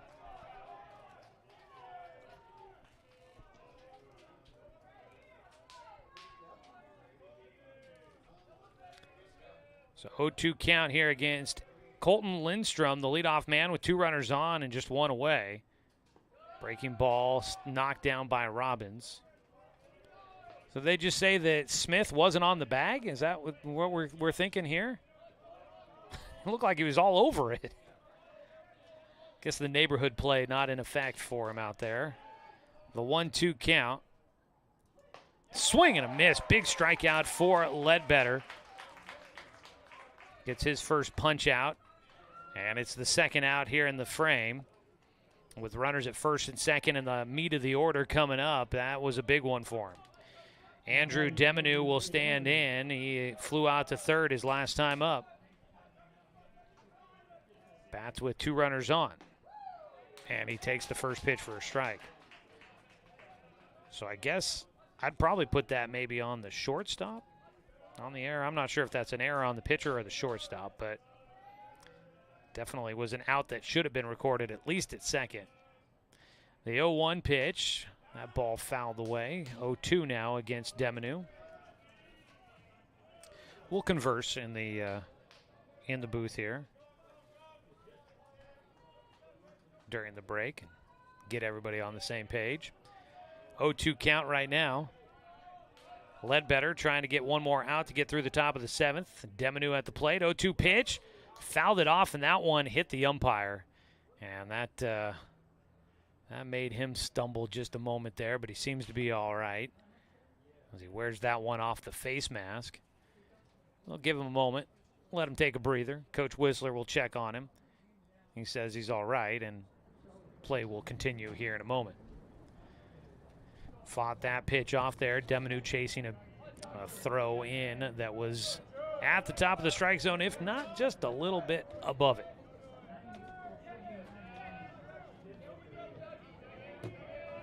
Game 2 of our doubleheader here at Champion Car Wash Field today. A 1-1 ball game, 2 outs, top of the 7th with 2 runners on. The 0-2 pitch outside.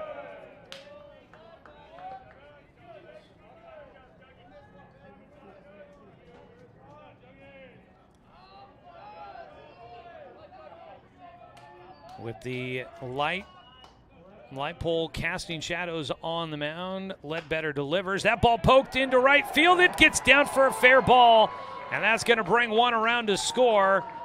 And a play at first, not going to get there in time. A 2-out single to right field by Deminu, and he'll have his first hit of the game, and it drives in 1. Scoring from second was Hazen.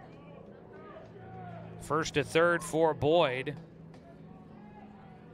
And you've got runners on the corners. It's 2-1, Linn-Benton in front. Ledbetter needed one more strike to get through the frame and couldn't get it there against Deminu, as he had a defensive swing and just dropped that one just inside the foul line. Breaking ball from Ledbetter outside. Facing Bryant Starr, dangerous hitter here in the 3 spot.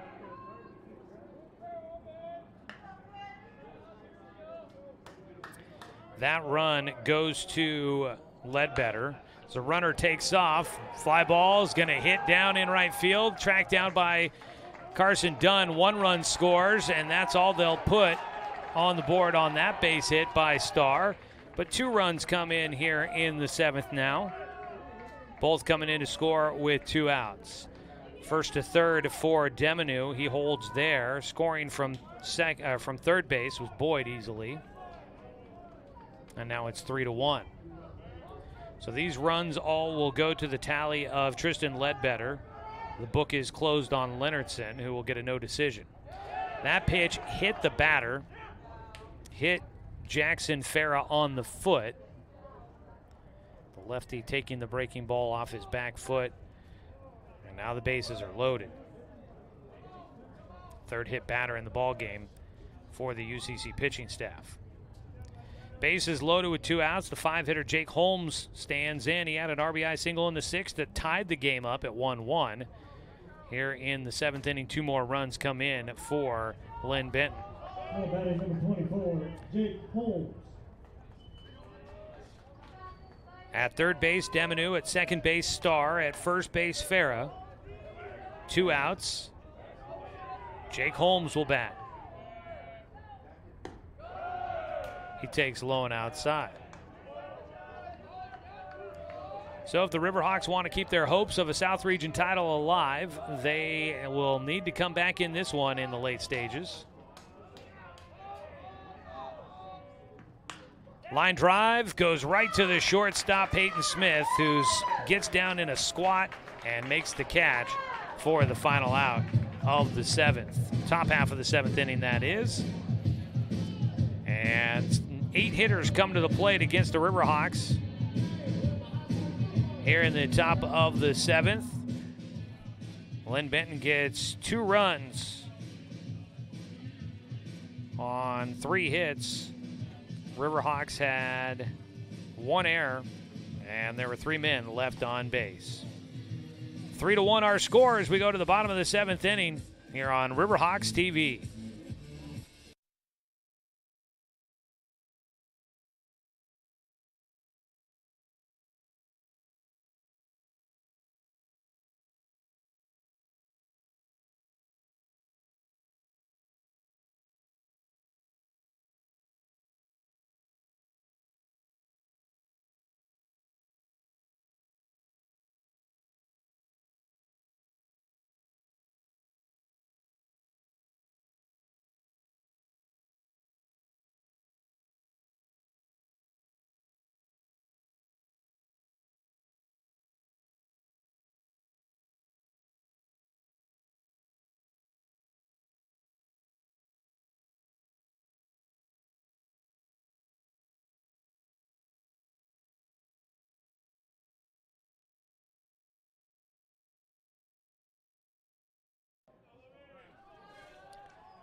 Back after the stretch, bottom of the 7th, Riverhawks looking to score some runs. It'll be Cole Stoddard leading off. He swings through the first pitch he sees for strike 1. Do believe that is still Von Lubkin out there on the mound, and yes, it is. He is 0-1 pitch to Stoddard, is low and inside. Long half inning there, so he was in the dugout for a while. It is Brooks Avery out at second base after we realized that he had come in for Rolf. High and away, 2-1 count.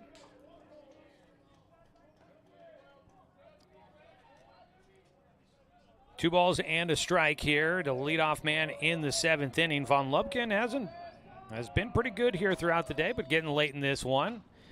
Jam shot, breaking ball. Carrying in on the hands for the left-handed batter Stoddard. Hit that one off the handle, fouled it back for strike 2. 2-2 delivery from Von Lubkin. Breaking ball misses low. That didn't look like a bad pitch, which is the point. And it did not entice Cole Stoddard. Might have gotten me to swing after it. Full count delivery now to the leadoff man here in the 7th for the Riverhawks. Ball 4. A term that was uttered many, many times in game 1 of this doubleheader for Von Lubkin. Double check and confirm here, but I think just his second walk. He's got 2 walks and 1 hit batter, so just his second walk. Riverhawks took 13 walks in game 1. They get Stoddard on at first to start it off here. And Jeremiah Robbins will bat. He squares to bunt, pulls it back, takes high for a 1-0 count.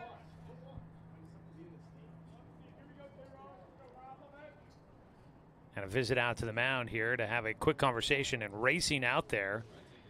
The coach has a quick conversation with just the pitcher and now sprints back into the dugout. 1-0 count. Some strategy being discussed out there with Robbins at the plate. Showed a bunt the first time, not showing yet. Now squares, pops it up, and it is caught by the pitcher. Von Lubkin there for the catch. 1 away on the pop out to the pitcher. Back to first base, Stoddard able to get there in time. So the attempt to try and sacrifice the runner over doesn't work out. Now it is Jackson Thompson, the second baseman,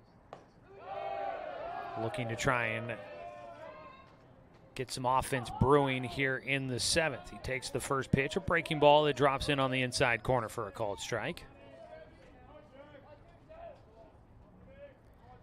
I don't believe Stoddard much of a threat to try and run over there. He's going to hustle back to the bag as the pitch comes in high and inside.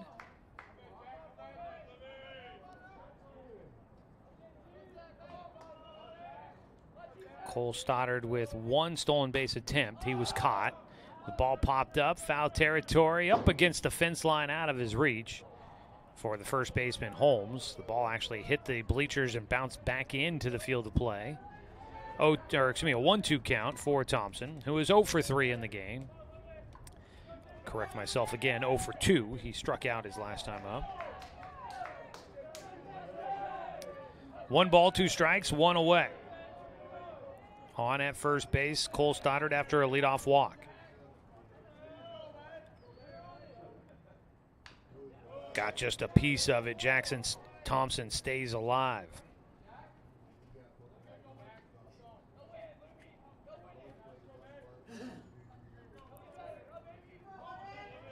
Not much for a breeze at the moment going on here as we're making our way through the afternoon into the mid-70s for us. 1-2 pitch from Von Lubkin. Breaking ball, grounder towards short, could be 2. Star to Avery, over to first. The one hop goes by, and on at first base will be Thompson as the throw got by. 2 down. Thompson on safely at first.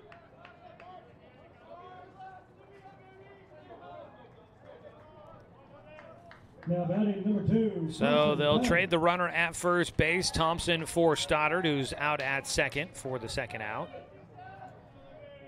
And it brings up the 9-hitter Carson Dunn.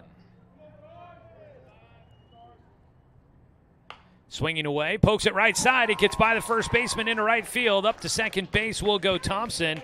And Carson Dunn continues to be an impressive hitter at the plate. His first here in game 2. Fought that pitch off opposite field. Keeps things going here in the 7th inning. Boy, this seems similar. A 2-out base hit by Carson Dunn. That was followed by 7 consecutive walks in game 1. I don't know if we're going to get that again. That would be something else. First pitch, a strike to Tristan Schaefer. That was still the wildest half inning I think I've ever been a part of.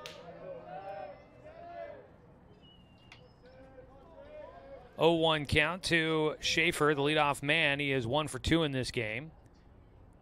He'll take a breaking ball in the dirt, a 1-1 count.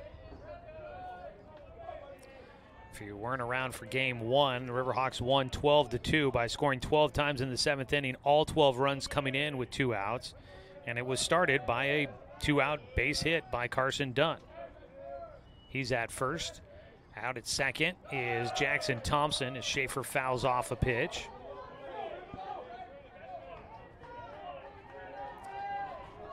One ball, 2 strikes.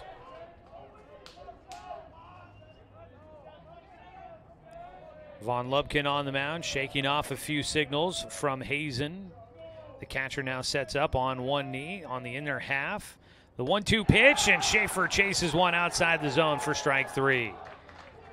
So the Riverhawks will not repeat the 7th inning from game 1. We head to the 8th inning as Von Lubkin picks up his 4th strikeout in the ballgame to set down the Riverhawks and avoid the scoring threat. No runs come in the 7th inning for UCC. No runs on 1 hit, no errors, and 2 runners left on base. We're through 7 innings of play. It's 3-1. Roadrunners in front of the Riverhawks on Riverhawks TV.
We go to the 8th inning here, game 2 of our doubleheader. New man on the mound for the Umpqua Riverhawks is going to be Brevin Harrison, who fires in a first pitch, strike one, to get things underway. Tristan Ledbetter goes 1 inning. He's on the hook for the loss as it stands right now. 0-1 pitch taken low, 1-1 count to Jake Dodge, the DH, leading off in the 8th inning. Takes a breaking ball outside from Harrison. 2-1 count. Brevin Harrison, local kid out of Roseburg High School, former teammates with Brooks Avery, who is waiting on deck. 2-2 count. Ledbetter, another local kid, giving way to Harrison on the mound.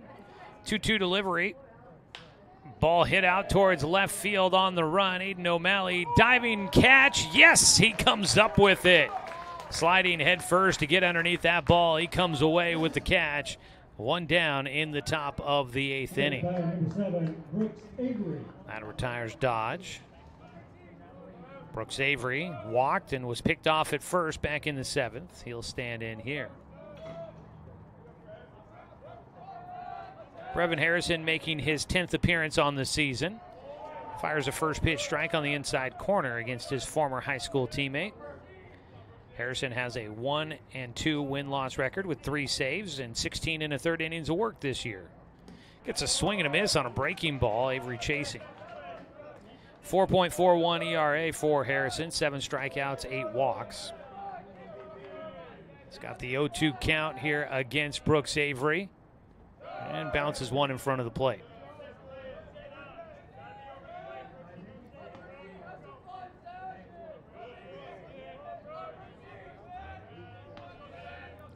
One-two pitch for Brevin Harrison, the right-hander. Gets a swing and a miss, a strikeout for Harrison against his former teammate. A little fun battle there. Avery takes the walk back to the dugout, 2 down. And it brings up Aiden Hazen, who had a single against Ledbetter back in the 7th inning and came around to score the go-ahead run.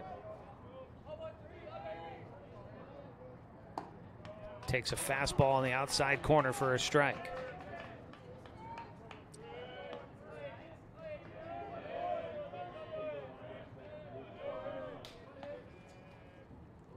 The 0-1 breaking ball, outer half, called strike 2.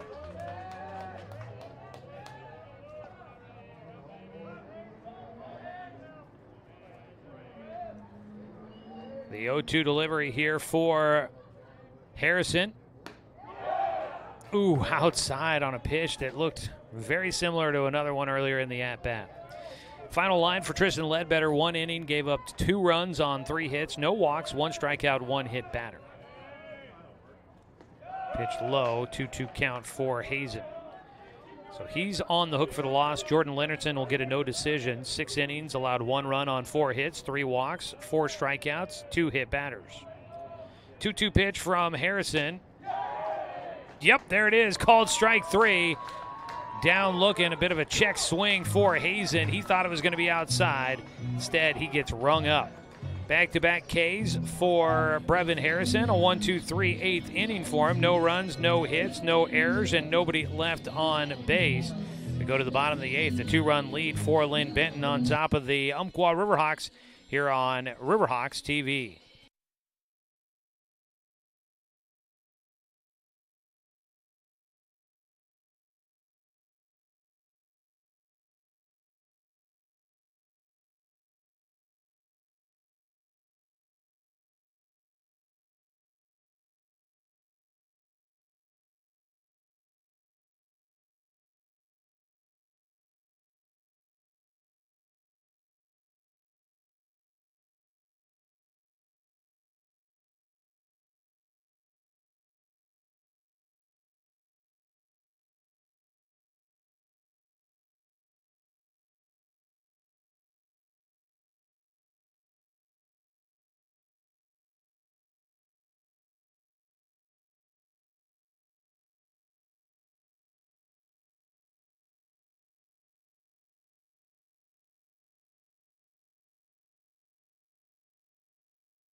Jake Von Lubkin into his 8th inning of work. A long outing for him here. He'll wind and fire his first pitch. Breaking ball, top of the zone for strike 1 against the 2-hitter Aiden O'Malley.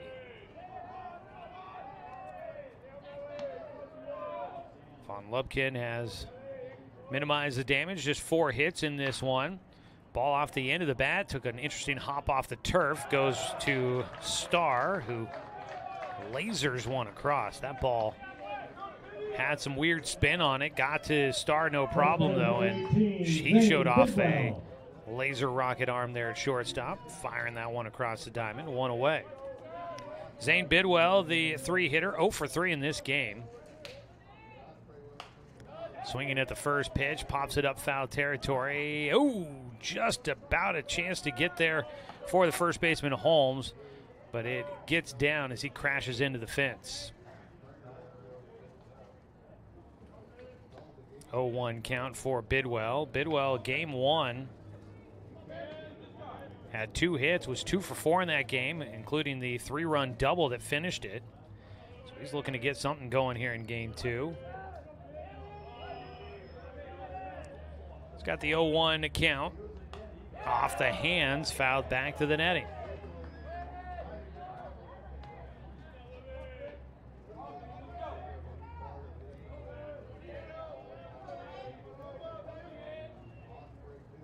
With 1 out, nobody on, Von Lubkin's 0-2 pitch. Strike 3 called on the outside corner. Down on strikes for Bidwell. 5 strikeouts in the game. Von Lubkin didn't have a strikeout until the 5th inning. He's got 5 now through 7 2/3.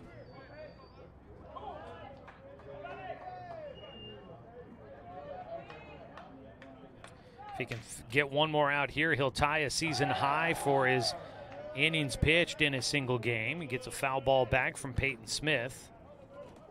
There is activity in the bullpen for Linn-Benton. Throwing is Noah Dewey. The 0-1 pitch, grounder foul, strike 2.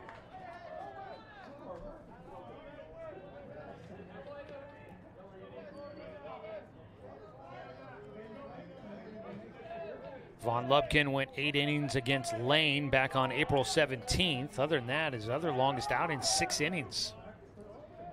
The 0-2 pitch to Peyton Smith is fouled back. So, not completely uncharted territory here for Von Lubkin, but he has not gone this far in a game very often. 0-2 pitch for him. Misses inside. The Roadrunners, despite the disastrous finish to game 1, are 4 outs away from wrapping up the South Region title for a 7th consecutive year. The 1-2 pitch, that's strike 3. Peyton Smith frozen at the plate, watches a breaking ball go by for the final strike of the at-bat. Back-to-back strikeouts looking, 6 punch-outs. Von Lubkin getting stronger as this game goes on. No runs, no hits, no errors, and nobody left on for the Riverhawks. We're through 8 innings, down to 1 final frame to go with this game a 3-1 lead for the visiting Linn-Benton Roadrunners here on Riverhawks TV.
Leading off for Linn-Benton will be the 9-hitter, Connor Boyd. Out on the mound, Brevin Harrison. First pitch gets away from him for a 1-0 count. So it'll be the 9-1-2 hitters coming up for Linn-Benton. Riverhawks trying to keep it a 2-run deficit to keep it marginal to go to the bottom of the ninth, trying to rally for a win. Strike across, 1-1 count against Connor Boyd, who is 1 for 3 in the game at an infield swinging bunt single in the third. The 1-1 pitch, he chases a ball in the dirt for strike 2. Well, we are getting down to the nitty-gritty. Depending on how things play out in the postseason, this could very well be the final game for the Riverhawks here at home. We'll discuss more of that as things progress here. As the 1-2 pitch, fouled back. If the score holds as it is right now, the Riverhawks will desperately hope that this isn't the final game they play here at home, because if they don't win this one, then that means they're playing to try and host a super regional. A 2-2 pitch, or a 1-2 pitch is low for a 2-2 count. So the Riverhawks needed to win 4 straight against Linn-Benton to finish out the regular season. They got the first one of game 2, or of today's doubleheader. It's a pitch high, full count. But they have to get every single one. So if they don't get this one here, Linn-Benton is your South Region champions, and then the Riverhawks are trying to play for second place to be able to host a super regional. Full count pitch. Swing and a miss. Way to battle back there for Brevin Harrison. He gets his 3rd strikeout. He's faced 4 batters in relief. 1 away, top of the order here, Colton Lindstrom. Lindstrom 0 for 2 in the game. Hit by a pitch and a sac bunt. First pitch high and in. So, as I said, we'll continue to kind of figure out the game plan for the postseason here coming up, but the 1-0 pitch is popped up and out of play for strike 1. Obviously, the Riverhawks would love to not come back to play here because they've gone on to win the South Region title and clinch their spot in the NWAC tournament, but they wouldn't know that until Saturday, and they have to win this one here to keep that a possibility as the ball fouled off. If they do host a super regional next week, we will wait to find out the schedule on that. Could be kind of interesting. I do have a vacation scheduled. Ground ball towards short. Peyton Smith charging in, has it, and will fire over to first base. Gets it to Bidwell just in time for the putout. That retires Lindstrom. 2 down, and Andrew Deminu will bat. The next batter, Andrew Deminu. Deminu is 1 for 3 in the game. Had an RBI single in the 7th that brought home the go-ahead run for the runners. He takes one down the middle for a strike. I'm sure we will find out a plan. If the games conflict with my vacation schedule next week, I'm sure we will come up with a plan to be able to bring you coverage, but I'm not sure what that is off the top of my head for you, so stay tuned. 1-1 count.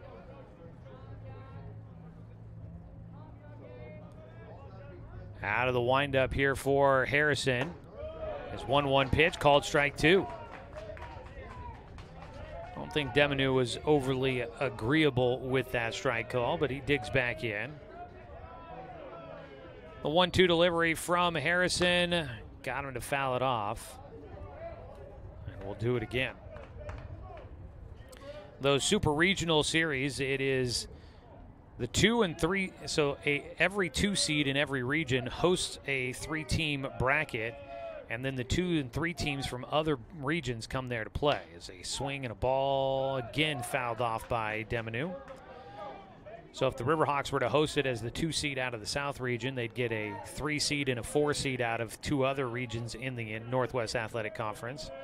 The 3 and the 4 seeds play each other. The winner moves on to face the 2 seed in a best-of-3 series. And then the winner of that moves on to the conference tournament. Line drive, 1 hopper, knocked down by Smith. Long throw across the diamond. He won't get it there. It does get by the first baseman, Bidwell, but backing it up is Robbins. And at first base, Deminu not looking to try and take advantage of the ball getting by. Nice job by Smith to stay with that ball, but we'll put that down as a infield single on a hard hit ball that was gloved and knocked down by Peyton Smith at short. Did the best that he could to try and fire it over to first base, but was not able to get it there in time. So on safely is Demonu for a third time here today. It brings up Brian Starr, who has been a tough hitter to get, but he swings at the first pitch. High fly ball to left field, comes down into the glove of Aiden O'Malley, and that is the final out here in the top of the ninth. It remains a 2-run ball game as we head to the bottom of the ninth inning. Umpqua Riverhawks looking to rally and walk off with another one in Game 2 of our doubleheader. We'll come back in a moment here on Riverhawks TV.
It'll be Noah Cox, Cole Stoddard, and Jeremiah Robbins trying to keep this game going for the Umpqua Riverhawks. And the first pitch in for a strike against Noah Cox, who is 1 for 2 today with a sac fly to drive in a run, plus a single to right field. He faces Jake Von Lubkin, who is looking for a complete game victory. And he gets another strike across. He has just seemingly gotten stronger as this game has gone on. He's ahead 0-2 against Noah Cox as the Riverhawks need 2 to keep the game going, 3 to walk off with a win here in the bottom of the ninth. 0-2 pitch by Von Lubkin. Oh! Outside corner taken for strike 3. That pitch stretching the zone. And that is 3 consecutive strikeouts looking for Von Lubkin here late in this ballgame. 1 out. And it brings up Cole Stoddard, who is 0 for 1 in the game, a walk and a sac bunt for him. Riverhawks need base runners. He grounds one, first base. It's taken by Holmes. He trots to the bag himself, and the Linn-Benton Roadrunners are 1 out away from securing the South Region title for a 7th consecutive season. We're going to get a new batter here. Jeremiah Robbins comes out of the game for Porter Strother.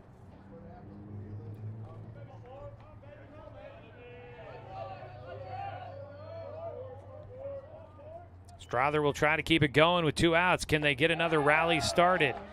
Strike taken on the outside corner.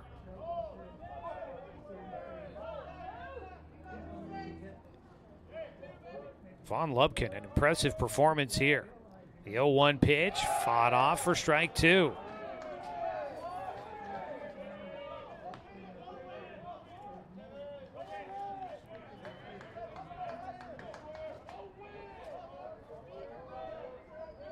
The 0-2 count. Need 1 more. Outside from Von Lubkin, and Strother able to hold off.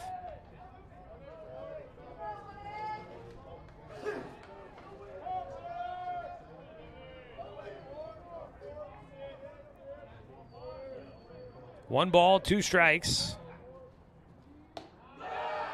Ooh, the strike 3 pitch wasn't there for the Roadrunners. They thought it was.